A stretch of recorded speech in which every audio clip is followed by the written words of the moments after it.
O dia que o paciente entrou no meu consultório, ele falou uma palavra e eu já liguei sinal de alerta para apraxia de fala na infância. Gente, será que isso é possível com uma palavra você saber se essa criança tem apraxia ou não?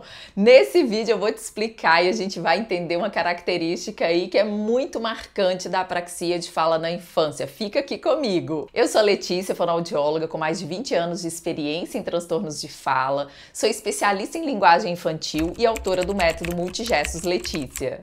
O que será que esse paciente falou que me despertou na hora essa característica aí, esse sinal de alerta para apraxia de fala na infância? Gente, tem jeito da gente fechar um diagnóstico com uma palavra que essa criança fala? Não, não tem como fechar um diagnóstico, mas levantar uma hipótese diagnóstica eu posso sim. E foi exatamente isso que eu fiz. Esse paciente chegou no meu consultório e já na sala de espera, quando eu fui cumprimentar, ele era uma criança que já tem 7 anos e eu cheguei já, oi tal, já puxando um assunto, interagindo. E aí na hora que eu falei para ele, oi, ele me respondeu. E aí pensa, como será que ele respondeu esse oi que me ligou esse sinal de alerta para apraxia de fala na infância? Vou te contar. Ele disse, i. Teve uma quebra da coarticulação. Ele disse o oi, só que ele disse de uma forma silabada. Mas espera aí, Letícia, só o fato de ter silabado, isso já é suficiente para a gente, ligar esse sinal de alerta para apraxia de fala na infância? Olha só, quando uma criança tem quebra de coarticulação, tem essa dificuldade em juntar os sons no monossílabo, que era o caso do oi, numa palavra monossilábica, sim, isso é um grande sinal de alerta. A gente vai ficar muito atento. Cometer erros em vogais, cometer erros em monossílabos é algo que a gente vai ficar muito atento. Por quê? Porque isso não acontece muito em outros transtornos de fala. Então, quando a gente tem uma criança que já comete erro, que já tem dificuldade lá nos monossílabos, eu já vou ligar esse sinal de alerta. Mas claro, gente, essa criança falou esse oi, já trouxe aquele opa, mas não fechei diagnóstico sem fazer uma avaliação, claro, gente? Então vamos entender.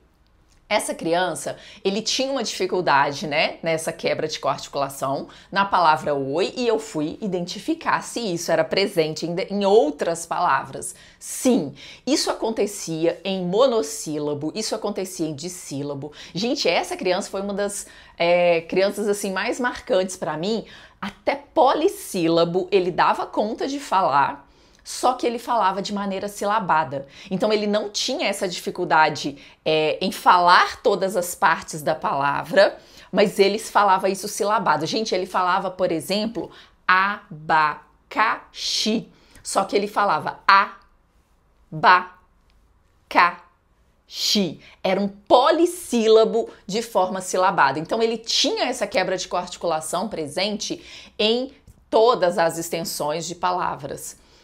Outra característica, que era essencial eu investigar, era a questão da prosódia. E claro, se essa criança tem a quebra de coarticulação, essa fala já fica silabada, ela já fica uma fala mais robotizada, isso já é uma característica dessa alteração de prosódia. Então esse paciente, ele ia falar, e sempre com essa entonação alterada, e isso já marcando aí esse segundo ponto tão importante para fechar um diagnóstico de apraxia, que é a alteração de prosódia. Então esse paciente já tinha a quebra de coarticulação, alteração nessa coarticulação, ele já tinha alteração de prosódia. O que faltava eu investigar para ter certeza da minha hipótese inicial lá de apraxia de fala na infância? Faltava eu investigar sobre a inconsistência de sons. E aí, nesse aspecto aqui, é bem interessante a gente pensar, Porque a inconsistência, ela não vai aparecer em todas as palavras. Então essa criança, ele tinha consistência para algumas palavras, ou seja, algumas palavras ele falava de um mesmo jeito, seja certo ou errado, ele sempre falava de um mesmo jeito, mas eu tive que buscar e entender se ele tinha inconsistência. E tinha, ele apresentava inconsistência em algumas palavras, principalmente se a gente colocasse palavras maiores, menos conhecidas, a gente conseguia pegar essa inconsistência, mas também ele teve inconsistência, gente, em monossílabos. Isso aí também é algo que traz muito alerta pra gente, né? Então essa criança, ele apresentava, né, as principais características da apraxia de fala na infância: quebra de coarticulação, alteração de prosódia e os erros inconsistentes. E foi então, né, um dos poucos pacientes que eu consegui fechar um diagnóstico de uma maneira muito rápida, né, com uma sessão, porque ele era um paciente que contribuía. Então, tudo que eu pedia, que eu solicitava, ele dava conta de fazer.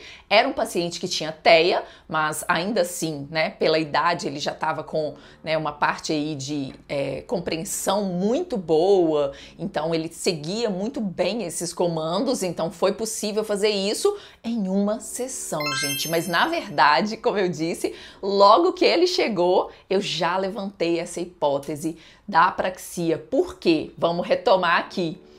A grande falha que me chamou a atenção inicialmente foi cometer erro em monossílabo, a quebra de coarticulação em monossílabo. Então, se a sua criança erra em monossílabo, você vai, ficar atento, ligar esse sinal de alerta e investigar as outras características da apraxia de fala na infância. E aí, você gostou desse vídeo? Não esquece de você curtir aqui, compartilhar com outras pessoas.